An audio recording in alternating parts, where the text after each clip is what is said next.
Hey guys, tonight we're embarking on a journey to the frosty, mist-shrouded lands of the Vikings, not to raid villages or discover new worlds, but to peek inside something far more intimate.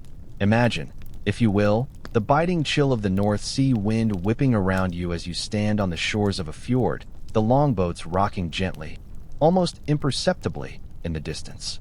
The air is thick with the smell of wood smoke and damp earth, and the calls of gulls echo overhead. You're bundled in thick wool, feeling the rough weave against your skin, and the ground beneath your worn boots is damp with dew. This isn't a scene from a movie. This is your everyday. You wake up, perhaps a bit stiff from sleeping on a straw mat, and the first thing on your mind, after a quick stretch, is probably what you're going to eat. Because, let's be honest, you'd probably freeze or starve in about 3 days without knowing how these folks managed. The sheer practicality of their lives is astounding, a testament to resilience that makes our modern meal prep look like child's play. So, before you get comfortable, take a moment to like the video and subscribe, but only if you genuinely enjoy what I do here. And if you're feeling chatty, drop a comment with where you're listening from and what time it is for you. It's always fascinating to see how far these sleepy history tales travel. Now, dim the lights, maybe turn on a fan for that soft background hum, and let's ease into tonight's journey together. You're a Viking, not the axe-wielding, berserker kind, necessarily, but an ordinary person going about your daily life in a bustling settlement. The sun, if it's even visible through the perpetual northern clouds, is barely peeking over the horizon. The air inside your longhouse is thick with the lingering scent of last night's hearth fire, mingled with the faint, ever-present aroma of cured meats and damp wool. You can hear the low murmur of voices, the creak of timber, and perhaps the distant bleating of sheep. Your stomach rumbles. What's on the menu for the day? More importantly, what are you packing for your midday sustenance, whether you're heading out to sea, tending fields, or crafting in the workshop? This isn't a quick dash to the local supermarket. Every scrap of food is precious, hard-won, and carefully prepared. The typical Viking morning wouldn't start with a leisurely continental breakfast. Oh no, you'd be up with the sun, or even before it, driven by the sheer necessity of survival. The chores were endless. For the men, it might involve mending fishing nets, sharpening tools, or tending to livestock. For the women, it was likely preparing the day's meals, weaving cloth, or looking after the children. Imagine the rhythmic thud of a loom, the sizzle of fat over a fire, the clatter of wooden bowls. It's a symphony of a self-sufficient life, where every individual contributed directly to the household's survival. One mainstream historical fact that often gets overlooked is just how interdependent Viking communities were. Individual households weren't isolated units, but part of a larger web of reciprocity and shared labor. It was all about the collective, not the individual, at least when it came to keeping bellies full and roofs over heads. You certainly wouldn't find a Viking complaining about having to pull their weight. That's probably because complaining might just earn you a very long and very cold walk to the edge of the known world. Now, about that first meal of the day. It was often a simple affair, designed to provide immediate energy for the demanding tasks ahead. Think of it as a pre-game snack for a very long, very physical game called survival. You might grab a handful of dried meat, or perhaps a chunk of coarse bread, possibly dipped in buttermilk or watered-down ale. This wasn't about gourmet dining. It was about fuel. And speaking of fuel, one quirky tidbit is that archaeologists have found evidence of fermented grains, suggesting a kind of rudimentary porridge or gruel that could be quickly prepared and was highly nutritious. It wasn't exactly instant oats, but it did the trick. This humble breakfast, eaten quickly by the hearth, would be the foundation for a day of strenuous activity. As the morning progresses and you prepare to head out, the question of lunch, or the midday meal, becomes paramount. Unlike us, with our designated lunch breaks and refrigerators, Vikings needed portable, non-perishable, and energy-dense options. They didn't have Tupperware, after all, nor did they have the luxury of a corner shop. So what went into that theoretical lunchbox? It was all about ingenuity and making the most of what was available. Historians still argue whether Vikings had truly distinct meals in the way we do, or if it was more about continuous snacking throughout the day, fueled by necessity. The archaeological record often gives us fragments, leaving us to piece together the dietary puzzle from bone analysis and refuse pits. But one thing is clear: every calorie counted, and every bite was earned. As the first rays of sunlight, or at least the general lightening of the sky, truly break over the Scandinavian landscape, you find yourself facing the day's tasks. For a Viking, a day's work wasn't a neatly defined 9 to 5. It was a continuum of effort dictated by the seasons, the weather, and the pressing needs of survival. You might be a farmer, tilling stubborn soil with a wooden ard, your muscles aching with every pull. Or perhaps you're a fisherman, braving the choppy waters in a small boat, hoping for a good catch to feed your family and community. If you're a craftsman, you might be meticulously carving intricate patterns into wood or forging iron in a smoky smithy, the clang of your hammer echoing through the settlement. Every role, from the humblest shepherd to the most skilled shipbuilder, demanded physical stamina and a constant supply of energy. You wouldn't find anyone leisurely scrolling through their phone on a Viking farm, mostly because the Wi-Fi was terrible and the phones hadn't been invented yet. Imagine the sheer physical exertion involved in these daily routines. There were no tractors, no power tools, no prepackaged anything. Every bit of food, every piece of clothing, every shelter was the result of human labor. You'd be hauling water from the well, chopping firewood for the hearth, tending to livestock, mending fences, or perhaps even contributing to the construction of a new longhouse. The air would be filled with the sounds of industry, the rhythmic thud of an axe, the creak of a hand mill grinding grain, the distant lowing of cattle. This constant physical activity meant that a Viking's caloric needs were significantly higher than our own sedentary ones. They needed food that packed a punch, that could sustain them through hours of demanding labor without frequent breaks. One mainstream historical fact is that Viking society was highly agrarian, meaning farming was the bedrock of their existence. Even the most formidable warriors likely returned to their farms in the off-season. This agricultural base dictated much of what ended up in their lunchboxes. Think grains like barley and rye, which were hardy and grew well in the northern climates. These would be ground into flour for bread or made into gruel. It was a caloric powerhouse, even if it wasn't particularly exciting to look at. You'd likely be eating something that tasted a lot like, well, oats. Very hearty oats. Now, for a quirky tidbit, did you know that Vikings might have used animal bladders or stomachs as makeshift pouches for carrying food? While we envision woven bags or wooden boxes, the practicalities of a nomadic or working life often meant making use of every part of an animal. Imagine pulling out your midday snack from a sheep's stomach. Definitely not for the faint of heart, or for anyone with a sensitive nose, I imagine. It's a reminder of their incredible resourcefulness and their waste not, want not philosophy, which was born out of necessity rather than any ethical stance on sustainability. Though, they were probably quite sustainable by accident. The question of whether Vikings had distinct meal times, as we do, is still a topic of fascinating debate among scholars. Historians still argue whether the concept of breakfast, lunch, and dinner was as rigidly defined in Viking culture as it is in modern Western societies.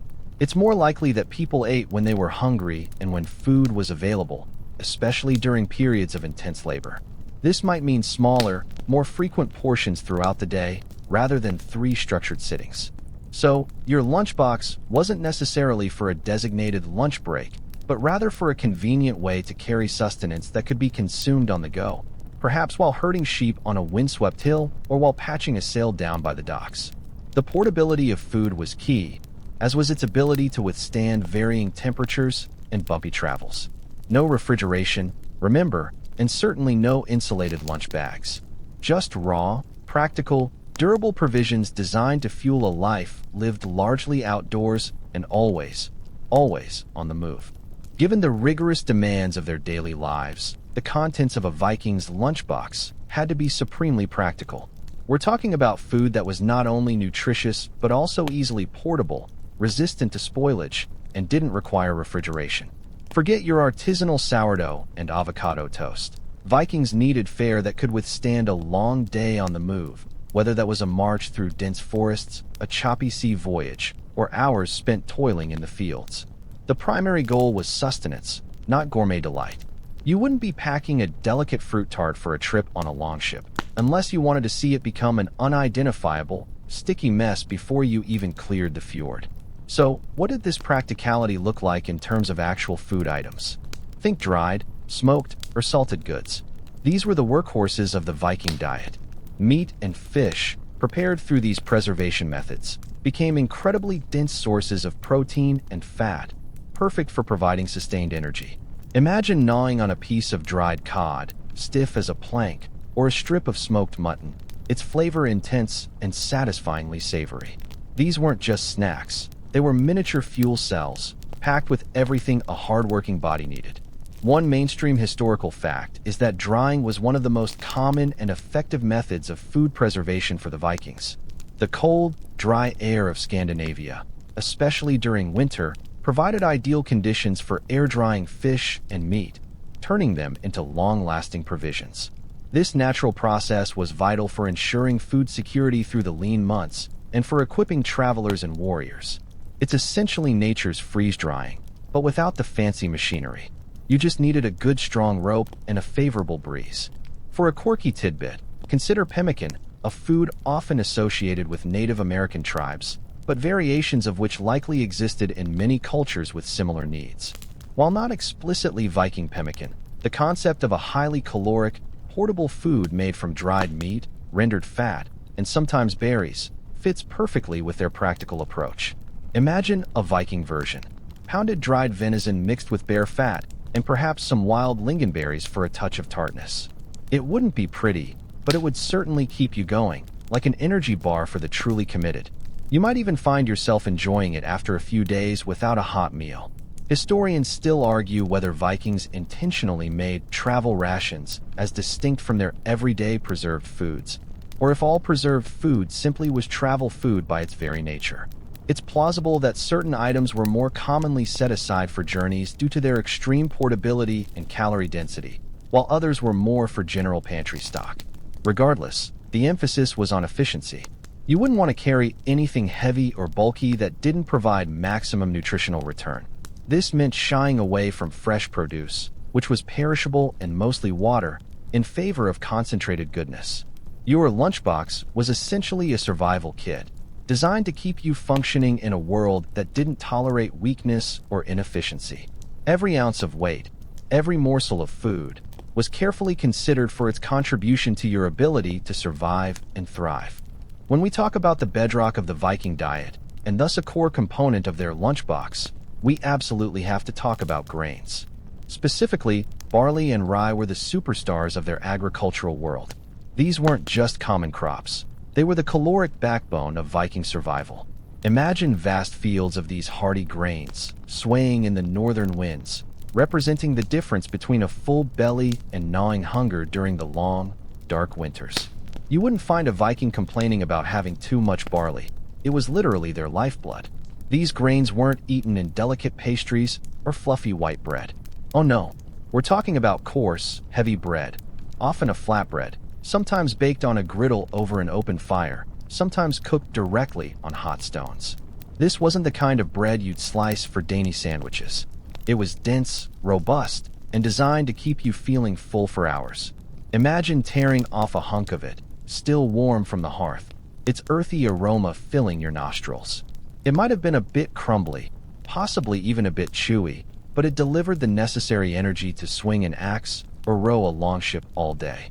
One mainstream historical fact is that gruel or porridge was another incredibly common way Vikings consumed their grains. Think of it as the original power breakfast, or indeed, power lunch. Grains would be boiled with water, milk, or even buttermilk, creating a thick, nourishing slop. This could be made quickly and was easily digestible, perfect for those moments when you needed a quick energy boost. It wasn't always just plain grain, either. Sometimes they'd mix in dried berries, a bit of rendered fat, or even small pieces of dried meat for added flavor and nutrition. It sounds simple, but simplicity often breeds efficiency, and efficiency was key to not becoming Viking-era toast. Now, for a quirky tidbit, did you know that Vikings likely didn't leaven their bread in the same way we do with yeast? Many of their breads, particularly the flatbreads, would have been unleavened. This made them quicker to prepare and also more durable for travel. Imagine trying to carry a fluffy loaf of sourdough on a long voyage. It would likely be squashed flat and moldy before you even reached the next fjord. Unleavened bread, however, was dense and compact, making it an ideal candidate for a portable meal. It also had a longer shelf life, which was crucial when you didn't have a corner bakery. Historians still argue whether sourdough starters were widely used by Vikings for bread, as opposed to simpler unleavened methods or natural fermentation from wild yeasts. While some evidence suggests fermentation, the prevalence of quickly prepared, unleavened flatbreads for travel and daily consumption points to a more practical approach. The emphasis was on what could be made easily and would last. So, while your modern baker might scoff, a Viking would see their dense, hard bread as a masterpiece of practical engineering. It kept them alive, and in their world, that was the highest praise any food could receive. You might find it a bit challenging at first, but after a few hours of hauling timber, you'd probably embrace it with surprising enthusiasm. Beyond the humble grains, the Viking diet was rich in protein, a crucial component for sustaining their physically demanding lives. And when it came to protein, the Vikings were masters of sourcing and preserving meat and fish. These weren't just occasional treats. They were fundamental building blocks of their sustenance, often making up a significant portion of what you'd find in their midday provisions. You wouldn't catch a Viking struggling with low energy. Their meals were designed to keep them robust. The northern seas and vast wilderness provided an abundant larder. Fish, especially cod, herring, and salmon, were incredibly important. Imagine the sheer volume of fish caught, cleaned, and processed. It was a communal effort, and the smell of drying fish would have been an ever-present aroma in coastal settlements. For preservation, drying, salting, and smoking were key. Picture large racks laden with split cod, slowly air-drying in the crisp Nordic breeze, becoming stiff as boards. This dried fish, often called stockfish, was remarkably durable and lightweight, making it an ideal travel food. You could gnaw on a piece of stockfish for hours, slowly softening it with your saliva, extracting every last bit of its salty, concentrated goodness. It was the ultimate slow-release energy snack. One mainstream historical fact is that fishing was a vital economic activity and food source for virtually all Viking communities, regardless of their primary focus. Even inland settlements would have traded for preserved fish. The abundance of marine life in the northern waters meant that fish could often provide a more reliable and easily obtainable protein source than hunting large land animals. It was a constant bounty if you knew how to harvest it. As for meat, Vikings kept livestock, cattle, sheep, goats, and pigs. These animals provided not only meat, but also milk, wool, and hides. When an animal was slaughtered, absolutely no part went to waste. The meat would be preserved through salting, smoking, or drying. Imagine large joints of meat hanging in the smokehouse, slowly acquiring that deep, rich, smoky flavor and a protective, preservative layer. Dried or smoked mutton and beef would have been common items for portability. These weren't necessarily lean cuts. The fat was valuable for energy and flavor. You might find a strip of smoked reindeer meat if you were further north, or perhaps some wild game like venison or even bear, though these would be less common than domesticated animals. For a quirky tidbit, some scholars suggest that Vikings might have had a peculiar fondness for fermented fish, a precursor to modern Scandinavian delicacies like surströmming. While the archaeological evidence for specific fermentation practices is often indirect, the principle of using beneficial bacteria to preserve food and enhance flavor was likely understood. Imagine a pungent, slightly sour dried fish that packed an incredible punch of umami.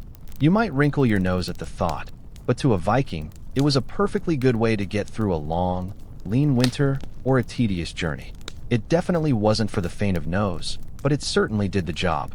Historians still argue whether Vikings extensively cured meats with ingredients beyond salt and smoke, such as various herbs or spices, which would have been rare and expensive imports.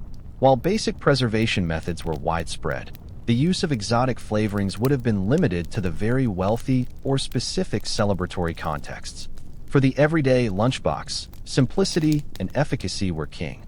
So, While your modern charcuterie board might boast a myriad of complex flavors, a Viking's equivalent was all about the fundamental taste of preserved protein, robust, savory, and undeniably hearty. It was fuel, pure and simple, and it kept them strong enough to do everything from plowing fields to conquering new lands. Beyond the dried meats and hearty grains, the Viking diet also heavily relied on dairy products, especially those that had undergone some form of fermentation. Fresh milk, while available, was highly perishable, especially before the days of refrigeration. So, Vikings ingeniously transformed milk into more stable and portable forms, turning it into a valuable part of their everyday provisions and, by extension, their lunchbox. You definitely wouldn't see them sipping on a chilled latte, but they had their own potent milky concoctions. Imagine the churn, a common sight in any Viking longhouse. Buttermilk was a regular byproduct of butter making, and it was widely consumed. Thicker and tangier than fresh milk, buttermilk provided calories and important nutrients, and its slight acidity also gave it a longer shelf life. You might drink it plain, or perhaps mix it into your gruel for added richness. It was a refreshing, albeit somewhat sour, drink that kept you hydrated and fueled through a long day of labor. Then there was skyr, a fermented dairy product similar to a very thick, strained yogurt or quark, originating from Norway and especially popular in Iceland. This super dense, high-protein food was a nutritional powerhouse. Imagine a bowl of skyr, perhaps with a handful of wild berries if you were lucky. It was substantial enough to be a meal in itself, or it could be carried in a pouch and eaten as a quick, energizing snack on the go. Its thick consistency made it ideal for portability, less likely to spill than fresh milk. It was essentially the ancient Viking equivalent of a Greek yogurt protein pod, just without the fancy packaging and with a considerably more authentic, slightly sour taste. One mainstream historical fact is that butter and cheese were staples. Butter was churned not just for immediate consumption, but also for preservation. Clarified butter, or ghee, could last for a very long time, providing a concentrated source of fat and energy. Cheeses, too, through various stages of pressing and aging, became durable provisions that could be stored for months. Imagine a wheel of hard cheese, robust and full of flavor, providing vital fats and proteins throughout the long winter. These dairy products were crucial for calorie intake, especially when fresh meat might be scarce. For a quirky tidbit, Vikings might have occasionally used whey, the liquid byproduct of cheese making, as a drink or even a mild preservative. While not as appealing as fresh milk, whey contains residual nutrients and could be consumed or even used to ferment other foods. It speaks to the incredible resourcefulness of Viking communities, ensuring that nothing went to waste. Imagine trying to explain to a Viking that we throw away whey today. They'd probably think you were utterly mad, and perhaps just a little bit wasteful. Historians still argue whether specific strains of bacteria were intentionally cultivated for fermenting dairy, or if the process relied more on wild yeasts and bacteria naturally present in the environment. Regardless, the results were consistent. Highly nutritious, long-lasting dairy products that were essential for survival. Your lunchbox might have included a small container, perhaps a hollowed-out piece of wood or an animal bladder, filled with thick skyr, or a chunk of hard cheese wrapped in cloth. These dairy delights, far from being simply a luxury, were fundamental to keeping a Viking well-fed and ready for whatever challenges the day, or the next raid, might bring. While the bulk of the Viking diet was built on hearty grains, preserved meats, and fermented dairy, they certainly didn't ignore the bounty of the wild. Foraging for wild edibles provided crucial supplementation to their cultivated and domesticated food sources, adding variety, vitamins, and minerals to what might otherwise be a rather monotonous diet. You wouldn't find a Viking setting up a perfectly manicured vegetable patch, but they knew exactly what nature offered. Imagine yourself strolling through the woods or along the coast, not with a picnic basket, but with a keen eye for survival. You'd be looking for whatever nature freely offered. Wild berries were a significant find, especially during the warmer months. Lingonberries, blueberries, cranberries, and cloudberries. These weren't just tasty. They were packed with vitamins and antioxidants, essential for preventing scurvy during long winters when fresh produce was scarce. You could pop them straight into your mouth, or they could be dried and added to gruel or mixed with rendered fat for a more substantial snack. Imagine the burst of tart sweetness from a handful of freshly picked blueberries, a welcome contrast to the salty, smoky flavors of preserved food. Beyond berries, various wild greens and edible roots would have been collected. Nettles, for example, are highly nutritious when cooked, and wild sorrel would have provided a tangy flavor. While not a dominant part of their diet, these foraged items offered important micronutrients that were otherwise hard to come by. It was like a very dangerous, very rewarding scavenger hunt. You wouldn't want to pick the wrong mushroom, that's for sure. One mainstream historical fact is that Viking settlements were often strategically located near areas rich in both agricultural land and natural resources, including forests and coastal areas, allowing for a diverse food procurement strategy.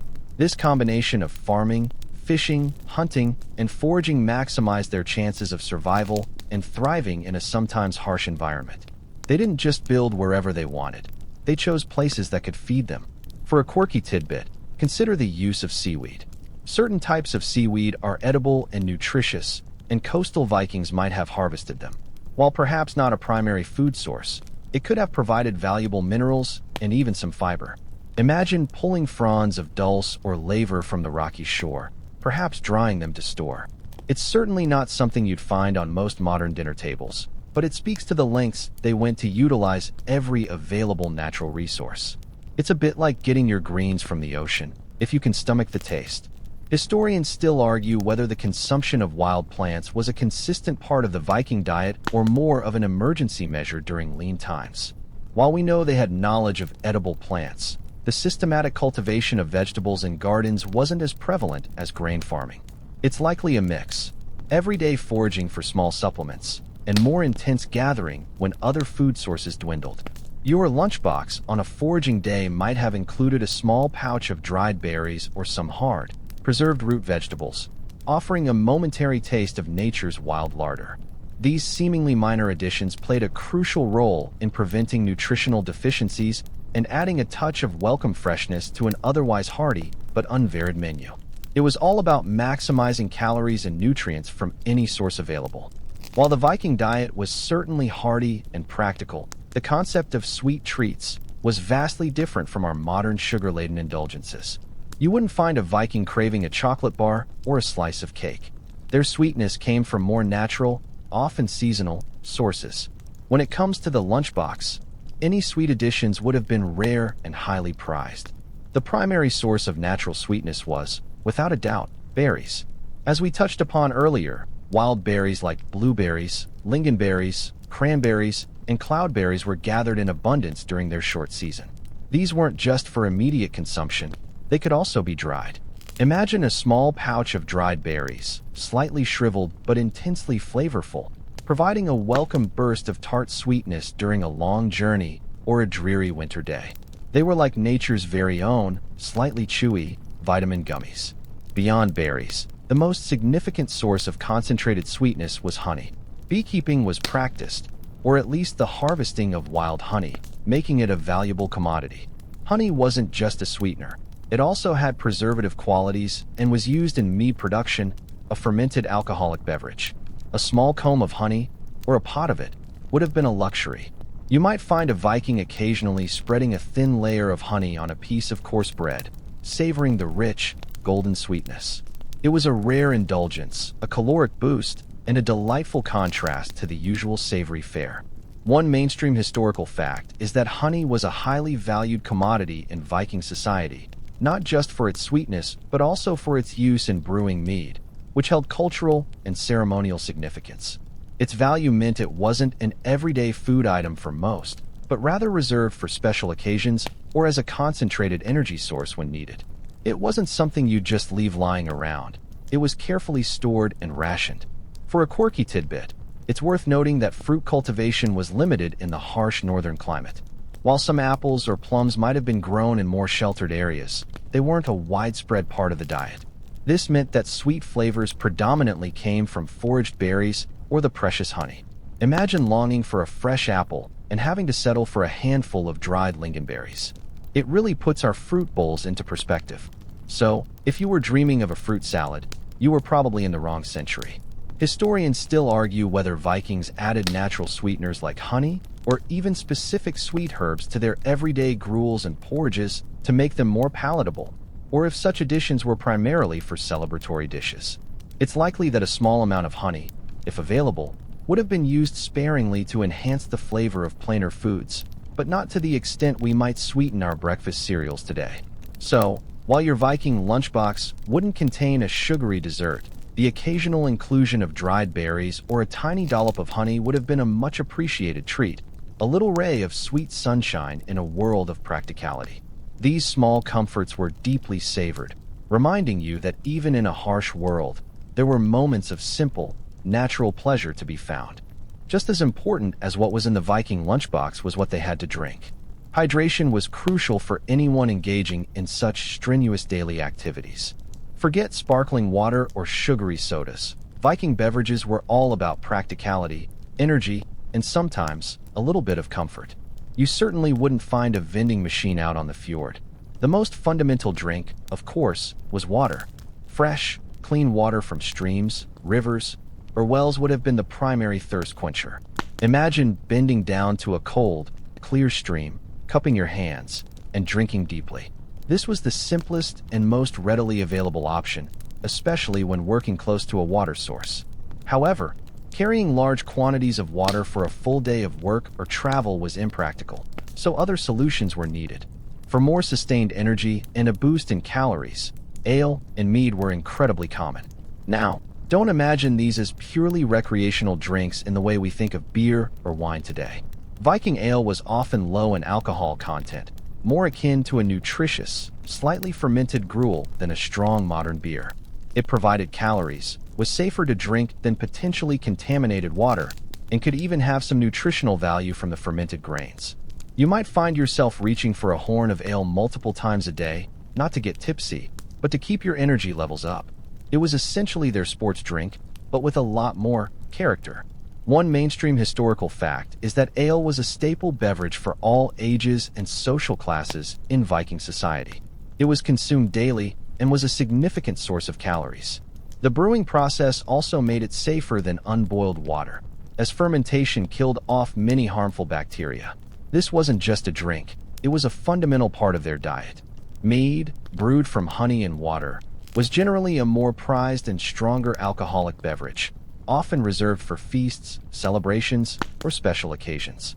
While you might not carry a flask of mead in your everyday lunchbox, it was a hugely important part of their drinking culture. It probably offered a much-needed mental break after a long, hard week. For a quirky tidbit, some evidence suggests Vikings might have drunk buttermilk, as we discussed before, or even whey as refreshing and nutritious beverages. These dairy byproducts provided hydration and nutrients, showcasing their resourcefulness in utilizing every possible food source. Imagine chugging a slightly sour, milky liquid mid-afternoon. It sounds strange to us, but it was perfectly normal for them. It's definitely an acquired taste, I'm sure. Historians still argue whether diluted fruit juices, perhaps from foraged berries, were commonly consumed or primarily for medicinal purposes. While berries provided natural sugars and vitamins, the process of extracting and preserving their juice for long-term consumption would have been challenging without modern techniques. So, while a handful of berries might have been a sweet snack, a bottle of berry juice was unlikely to be a regular feature in the Vikings' portable provisions. Your lunchbox drink would primarily be water, or more likely, a horn of ale, keeping you hydrated and fueled, ready for whatever the day threw your way. It was all about practical sustenance, keeping the machine that was your body running smoothly. Now, let's turn our attention to one of the most iconic images of the Viking Age, the longship. These magnificent vessels were not just tools of exploration, trade, and warfare. They were also temporary homes for crews on extended voyages. And when you're spending weeks or even months at sea, far from any land-based provisions, the contents of your lunchbox become even more critically important. The challenges of packing food for a sea journey were immense, demanding foresight and a deep understanding of preservation. You couldn't just pop into a portside deli if you ran out of snacks. Imagine yourself on the deck of a longship. The salty spray mists your face. The wind fills the single square sail, and the rhythmic creak of the timbers becomes the soundtrack to your life. Space is at a premium, and every item on board has to serve multiple purposes or be absolutely essential. This applies doubly to food. Provisions had to be lightweight, compact, and incredibly durable. Anything perishable was out of the question, unless it was for immediate consumption in the first few days of the voyage. The mainstays of a longship's pantry would have been the most highly preserved foods. Think of dried fish, especially stockfish, that rock-hard cod that could last for ages. You'd probably see stacks of it, bundled and lashed down, providing a vital protein source that wouldn't spoil. Imagine chewing on a piece of stockfish, slowly rehydrating it with your saliva as the waves crash against the hull. It was an acquired taste, but an essential one. One mainstream historical fact is that dried fish, particularly stockfish, was the primary protein source for long-distance Viking voyages. Its low weight-to-nutrition ratio and incredible shelf life made it indispensable for maritime expeditions. Without it, extended exploration and raiding would have been far more difficult, if not impossible. It was the original MRE, meal ready to eat, for the high seas.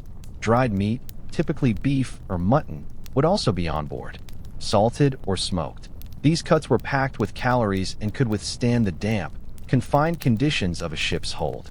Along with this, hardtack like biscuits or flatbreads made from barley or rye flour would have been crucial. These were essentially very hard, dry crackers, designed to resist mold and provide dense carbohydrates. You might need to dip them in water or ale to soften them enough to chew without breaking a tooth. Definitely not the kind of biscuit you'd dunk in your tea, unless your tea was made of very strong cement.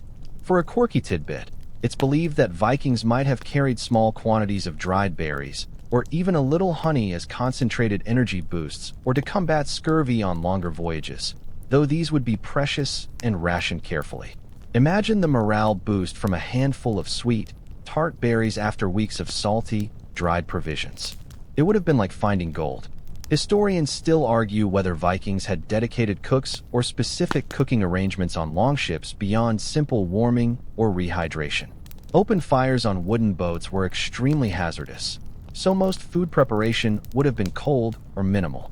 It's likely that much of the food was consumed as is, perhaps softened with water or ale, emphasizing the need for truly portable and ready-to-eat provisions in their lunchbox for the high seas.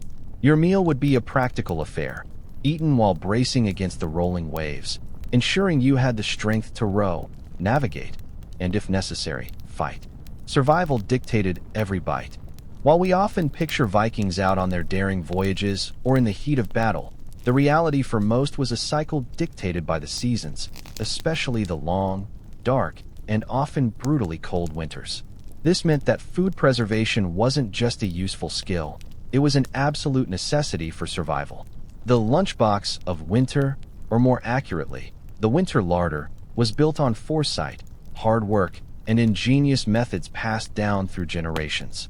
You couldn't just pop to the market for fresh produce when the ground was frozen solid. Imagine the frantic activity of late summer and autumn. This was the time for hoarding the bounty, for processing and storing every scrap of food that could be gathered or harvested. Think of vast quantities of grain being threshed and stored in cool, dry places.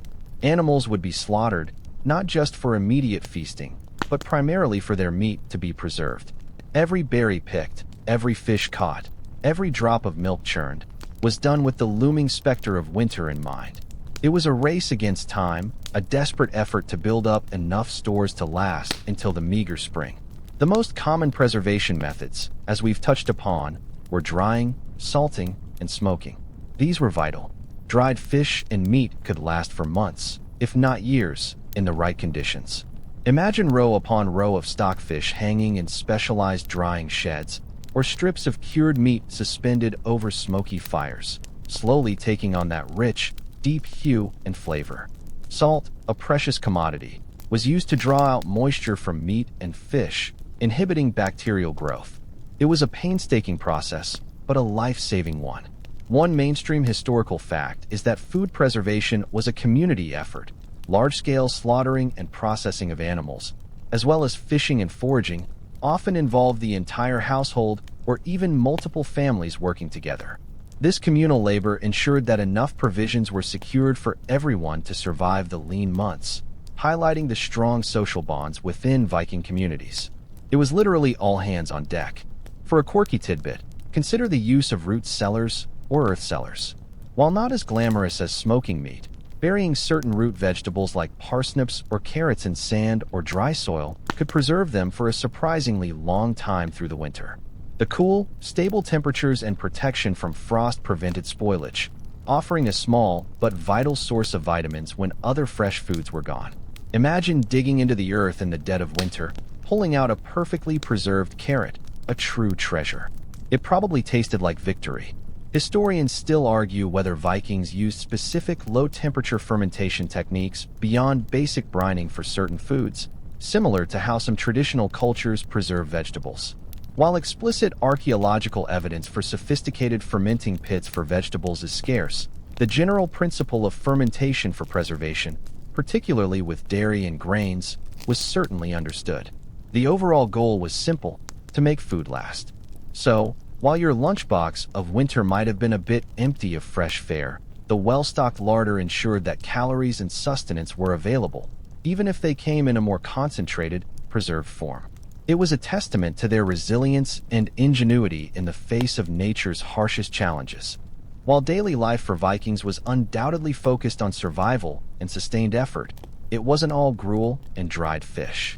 There were indeed moments of respite, of community, and most importantly, of feasting. These special occasions offered a stark contrast to the everyday lunchbox fare, showcasing the richness and variety of their diet when resources were abundant and celebrations called for generosity. You wouldn't find anyone holding back at a Viking feast. It was a time for absolute indulgence. Imagine a scene from a Viking longhouse during a Yule celebration or a successful harvest festival. The air is thick with the aroma of roasted meat, the clatter of wooden tankards, and the joyous shouts of a community gathered. This isn't a quiet dinner. It's a roaring, boisterous affair. Large joints of roasted pork, beef, or even wild game like venison or boar would be carved and shared. The emphasis was on quantity and communal consumption. Animals that had been carefully raised or successfully hunted would provide the centerpiece of these celebratory meals. One mainstream historical fact is that feasts were crucial social and political events in Viking society. They solidified bonds, celebrated victories, marked important religious festivals, and allowed chieftains to display their wealth and generosity. The food served at these gatherings was not just sustenance. It was a statement of status and community cohesion. Everyone ate well, from the highest-ranking jarl to the lowliest thrall, though perhaps not the same cuts of meat. Accompanying the meats would be a wider array of provisions than typically found in daily meals. Think of freshly baked bread, perhaps even some with a bit of leavening, making it softer and more appealing. There might be stews rich with root vegetables like turnips and cabbage, slow-cooked over the hearth, brimming with flavor and warmth.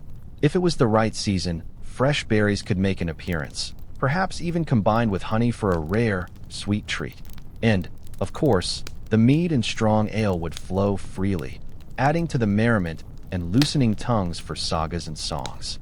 For a quirky tidbit, archaeological evidence from some feasting halls suggests that communal cooking pits were used, allowing for very large animals to be roasted whole or in massive sections. Imagine the sight and smell of an entire roasted ox or boar, a true spectacle that underscored the importance of the occasion. It was an ancient form of catering, just a lot more primal and with considerably less hygiene oversight. Historians still argue whether specific rituals or designated courses defined Viking feasts, or if it was a more free-form, continuous consumption of available food and drink. While there's no evidence of a formal multi-course menu in the modern sense, the sheer abundance and variety would have been a stark contrast to the daily, more austere diet. Your lunchbox on these days would be completely forgotten, replaced by an open invitation to gorge yourself on rich, hearty food, reminding you that even in a harsh world, there were times for joyous, uninhibited indulgence and a full, contented belly. The Viking Age spanned a vast geographical area, from their Scandinavian homelands to settlements in Greenland, North America, Russia, and the British Isles. This wide reach meant that the contents of a Viking's lunchbox weren't universally identical. Instead, they were deeply influenced by regional flavors and local ingredients. What was abundant in one area might be scarce or unknown in another, leading to fascinating variations in their diet. You certainly wouldn't find a polar bear on a Danish Viking's menu, unless it was exceptionally lost. Imagine a Viking living in coastal Norway versus one settling in the fertile lands of what is now England. Their culinary landscapes would be distinctly different. In the rugged, fjord-laced territories of the north, fish and marine mammals would naturally play a much larger role. The sheer abundance of cod, herring, and seals meant these were daily staples, heavily relied upon for both sustenance and trade. A Norwegian Viking's travel provisions would almost certainly include more types of dried or salted fish. Conversely, for Vikings who settled in more agricultural regions like parts of Denmark or the British Isles, cereal grains and domesticated livestock would likely dominate their diet even more. The milder climate and richer soils allowed for more extensive farming, meaning bread, porridge, and various cuts of cured meat from cattle or pigs would be more prevalent in their daily meals and portable rations. It's like comparing the diet of a modern Alaskan fisherman to that of an Iowa corn farmer. Distinct, yet both equally nourishing. One mainstream historical fact is that trade networks played a significant role in diversifying diets, even if luxury items were rare. Vikings exchanged goods like furs, timber, and fish for items they couldn't produce themselves, such as salt, crucial for preservation, certain types of pottery, or even exotic spices for the elite. This interconnectedness meant that even in remote areas, some limited variety could be achieved through commerce. For a quirky tidbit, consider the diet of the Norse settlers in Greenland. They faced incredibly harsh conditions, relying heavily on sea hunting for seals, walruses, and even small whales. Their archaeological sites show a much higher proportion of marine mammal bones compared to domestic livestock, indicating a significant adaptation to their extreme environment. Imagine your lunch consisting primarily of dried seal meat, a practical, if somewhat unappetizing, necessity. It truly puts a new spin on eating locally.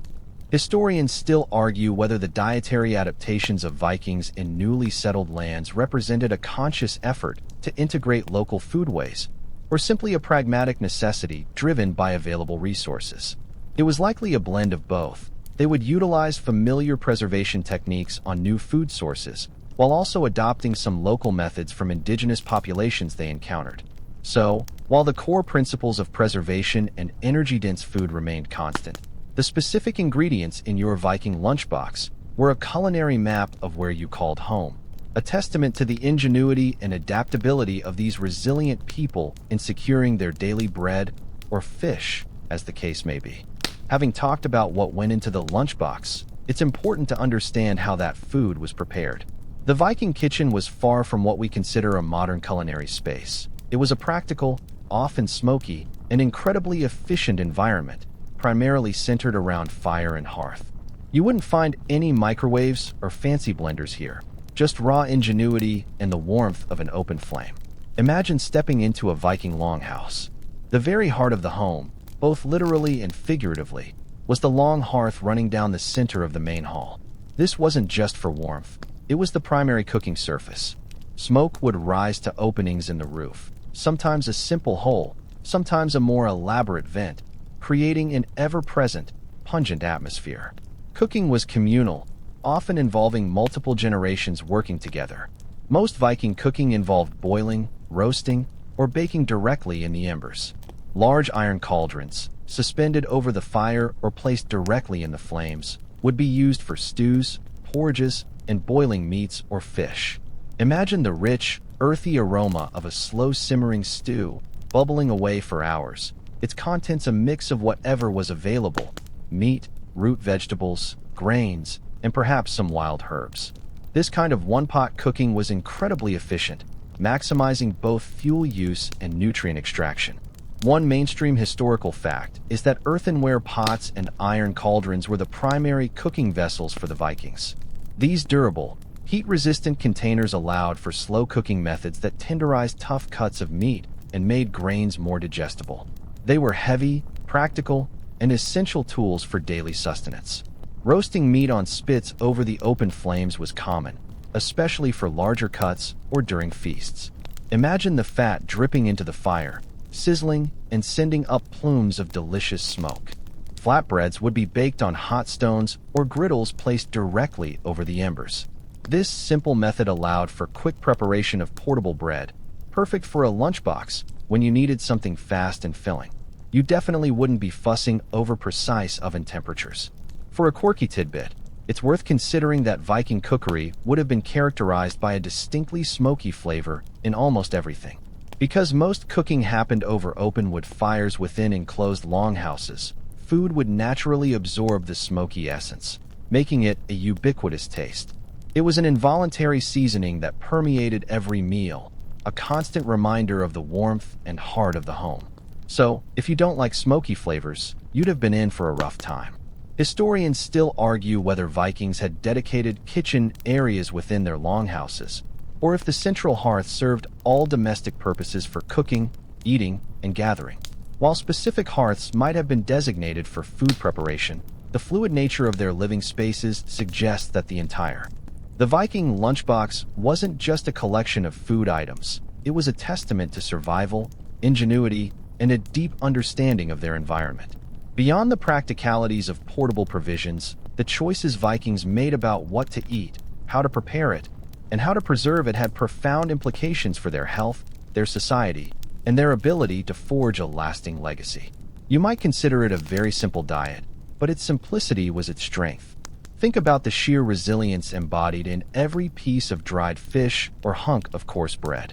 These foods weren't just calories. They were the fuel that allowed Vikings to embark on epic voyages across turbulent seas, to farm unforgiving lands, and to build complex societies in challenging climates. Their diet directly enabled their explorations, their trade, and ultimately, their expansion across vast swathes of the known world. Without these durable, energy-dense provisions, the Age of Vikings would have been a far less impactful era. It truly proves that you are what you eat, especially when what you eat is very, very tough.